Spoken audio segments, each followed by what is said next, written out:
നിങ്ങൾക്കെല്ലാവർക്കും എൻ്റെ യൂട്യൂബ് ചാനലിലേക്ക് സ്വാഗതം. ഒരു കമ്പ്യൂട്ടറിൻ്റെ ബേസിക് ഓപ്പറേഷൻസ് മാത്രം അറിയാവുന്ന ഒരാൾക്ക് ഒരു സൗണ്ട് സോഫ്റ്റ്വെയർ ഉപയോഗിച്ച് ശബ്ദം എങ്ങനെ റെക്കോർഡ് ചെയ്യാം എന്നുള്ളതാണ് ഇന്നത്തെ വീഡിയോയിലൂടെ നിങ്ങൾ കാണാനായിട്ട് പോകുന്നത്. അതിന് കമ്പ്യൂട്ടറുമായിട്ട് കണക്ട് ചെയ്യേണ്ട ഉപകരണങ്ങൾ, ഒരു സൗണ്ട് കാർഡ് വേണം, ഒരു മൈക്രോഫോൺ വേണം. മൈക്രോഫോണിൽ കൂടി ലഭിക്കുന്ന ശബ്ദം സൗണ്ട് കാർഡ് വഴി USB വഴി കമ്പ്യൂട്ടറിലെ സോഫ്റ്റ്വെയറിലേക്ക് എത്തുന്നതാണ്. അങ്ങനെ നമുക്കത് റെക്കോർഡ് ചെയ്യാനായിട്ട് സാധിക്കും. ഇനി സോഫ്റ്റ്വെയർ എങ്ങനെയാണ് വർക്ക് ചെയ്യുന്നതെന്ന് നോക്കാം. പ്രിസോണസിൻ്റെ സ്റ്റുഡിയോ 1 എന്ന സോഫ്റ്റ്വെയർ ആണ് ഞാനിവിടെ യൂസ് ചെയ്യുന്നത്. എൻ്റെ വേർഷൻ 5.2 ആണ് ഉപയോഗിക്കുന്നത്. നിങ്ങളെല്ലാവരും ദയവായി എൻ്റെ യൂട്യൂബ് ചാനൽ സബ്സ്ക്രൈബ് ചെയ്യുക, പ്രോത്സാഹിപ്പിക്കുക. നമുക്കാദ്യം ഈ സോഫ്റ്റ്വെയർ എങ്ങനെയാണ് വർക്ക് ചെയ്യുന്നത് നോക്കാം. അതിന് ചെയ്യേണ്ടത്, ആദ്യം നമ്മുടെ സോഫ്റ്റ്വെയർ നമ്മുടെ സൗണ്ട് കാർഡുമായിട്ട് കോൺഫിഗർ ചെയ്ത് കൊടുക്കേണ്ടതാണ്. അതിന് കോൺഫിഗ് ഓഡിയോ ഡിവൈസ് ക്ലിക്ക് ചെയ്യുക. അവിടെ ക്ലിക്ക് ചെയ്തതിന് ശേഷം നമ്മുടെ സൗണ്ട് കാർഡ് ആഡ് ചെയ്ത് കൊടുക്കേണ്ടതാണ്. അത് സ്റ്റുഡിയോ USB അല്ലെങ്കിൽ നമുക്ക് അതുപോലെ താഴെ വിൻഡോസ് ഓഡിയോ ഉണ്ട്, നോ ഓഡിയോ ഡിവൈസ്. നമുക്കിപ്പോൾ സൗണ്ട് കാർഡ് ഉള്ളതുകൊണ്ട് നമുക്ക് സൗണ്ട് കാർഡ് സെലക്ട് ചെയ്ത് കൊടുക്കാം. സൗണ്ട് കാർഡ് സെലക്ട് ചെയ്ത് കഴിഞ്ഞാൽ ഉടനെ നമ്മൾ ബഫർ സൈസ് സെലക്ട് ചെയ്ത് കൊടുക്കണം. അത് ബഫർ സൈസ് കൂടുന്തോറും CPU കൂടുതൽ പവർ എടുക്കും. അപ്പം ചെറിയ റെക്കോർഡിംഗ് ഒക്കെ ആണെങ്കിൽ നമുക്ക് ബഫർ സൈസ് കുറച്ചിടാം. അടുത്തതായിട്ട് നമുക്ക് ട്രാക്ക് എങ്ങനെയാണ് വർക്ക് ചെയ്യുന്നത് നോക്കാം. ഒരു ട്രാക്ക് സെലക്ട് ചെയ്യുന്നത്, അതിനുവേണ്ടി നമ്മൾ അതിൻ്റെ പ്രോജക്റ്റ് ഫയൽ ഓപ്പൺ ചെയ്യാനായിട്ട് ന്യൂ സോങ് എടുക്കുക. ന്യൂ സോങ് ഇവിടെ നിന്ന് ക്ലിക്ക് ചെയ്യാം, അല്ലെങ്കിൽ സ്റ്റാർട്ട് ബട്ടൺ അടുത്ത് അവിടെ സോങ് ക്ലിക്ക് ചെയ്യാം, അല്ലെങ്കിൽ ഫയലിൽ പോയിട്ട് ന്യൂ സോങ് ക്ലിക്ക് ചെയ്യാം. ഇതെല്ലാം കഴിഞ്ഞിട്ട് നമുക്ക് ന്യൂ സോങ് സെലക്ട് ചെയ്യുക. ന്യൂ സോങ് സെലക്ട് ചെയ്യുമ്പോൾ അവിടെ കുറേ ടെംപ്ലേറ്റുകൾ നമുക്ക് കാണുവാനായിട്ട് സാധിക്കും. ആ ടെംപ്ലേറ്റുകൾ നമുക്ക് ഓൾറെഡി പ്രീസെറ്റ് ചെയ്ത് വെച്ചിരിക്കണം. അതിൽ എഫക്ട്സ് എല്ലാം ആഡ് ചെയ്തിട്ടുണ്ട്. നമുക്കത് മാത്രം സെലക്ട് ചെയ്താൽ മതി. പല ഇൻസ്ട്രുമെൻറ്റ്സും വേറെ സൗണ്ടുകളും ഒക്കെ റെക്കോർഡ് ചെയ്യണമെങ്കിൽ നമുക്കത് സെലക്ട് ചെയ്യാൻ നോക്കും. പക്ഷെ നമുക്കിപ്പം ബേസിക് MT സോങ് മാത്രം സെലക്ട് ചെയ്താൽ മതി. MT സോങ് സെലക്ട് ചെയ്തിട്ട് നമുക്ക് എങ്ങനെയാണ് ഒരു ട്രാക്ക് ആഡ് ചെയ്യുന്നതെന്ന് നോക്കാം. അവിടെ നമ്മളൊരു സോങ് ടൈറ്റിൽ കൊടുക്കുക. നമുക്ക് പിന്നീട് അത് അറിയാനായിട്ട്, അതിൻ്റെ റെക്കോർഡിംഗ് എവിടെയാണ് അറിയാനായിട്ട് സോങ് ടൈറ്റിൽ ചെയ്ത് കൊടുക്കുക. സാമ്പിൾ റേറ്റ് സെലക്ട് ചെയ്യുക. സാമ്പിൾ റേറ്റ് കൂടുന്നതിനനുസരിച്ച് നമുക്ക് ക്വാളിറ്റി കൂടും. സാമ്പിൾ റേറ്റ് നമുക്കിപ്പം മിനിമം ഇട്ടാൽ മതി. ബിറ്റ് റേറ്റ് സെലക്ട് ചെയ്ത് കൊടുക്കുക.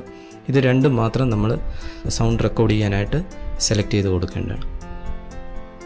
ഇനി നമ്മൾ ട്രാക്ക് ആഡ് ചെയ്യണം. ആഡ് ചെയ്യാനായിട്ട് അവിടുത്തെ പ്ലസ് ആരോ സെലക്ട് ചെയ്യുക, അല്ലെങ്കിൽ ട്രാക്കിൽ പോയിട്ട് നമുക്ക് ആഡ് ട്രാക്ക് കൊടുക്കാം. ആഡ് ട്രാക്ക് മോണോ കൊടുക്കാം, ആഡ് ട്രാക്ക് സ്റ്റീരിയോ കൊടുക്കാം.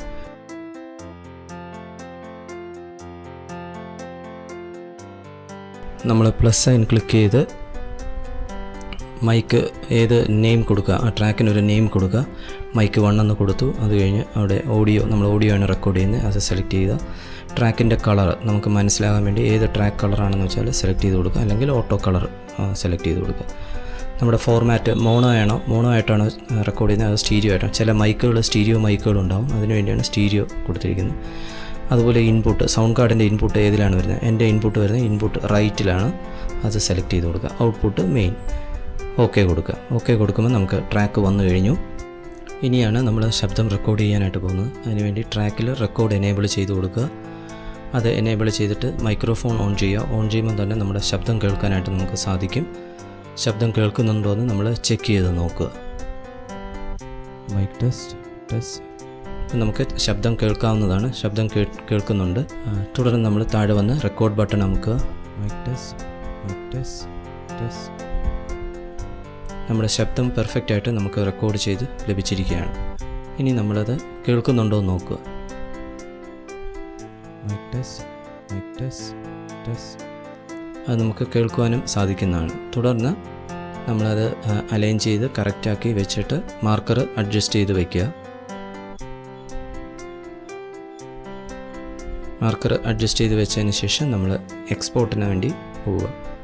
എക്സ്പോർട്ട് ചെയ്യണം. എക്സ്പോർട്ട് ചെയ്ത് നമ്മളിതൊരു ഫയലാക്കണം. അതിന് സോങ്ങിൻ്റെ അവിടെ പോയിട്ട് എക്സ്പോർട്ട് മിക്സ് ഡൗൺ കൊടുക്കുക. എക്സ്പോർട്ട് മിക്സ് ഡൗൺ കൊടുക്കുമ്പോൾ അവിടെ നമ്മളൊരു പേര് കൊടുക്കുക. ആ ഫയലിന് U എന്ന് പറഞ്ഞ് ഞാനൊരു പേര് കൊടുക്കുകയാണ്.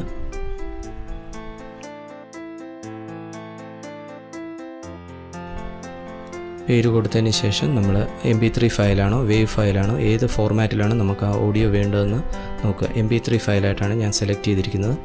അതിൽ 320 kbps MP3യിലെ ഏറ്റവും ക്വാളിറ്റിയുള്ള 320 kbpsൽ ഇടുകയാണ് ബിറ്റ് റേറ്റ്. ഇട്ടതിന് ശേഷം നമ്മൾ ഓക്കെ കൊടുക്കുക.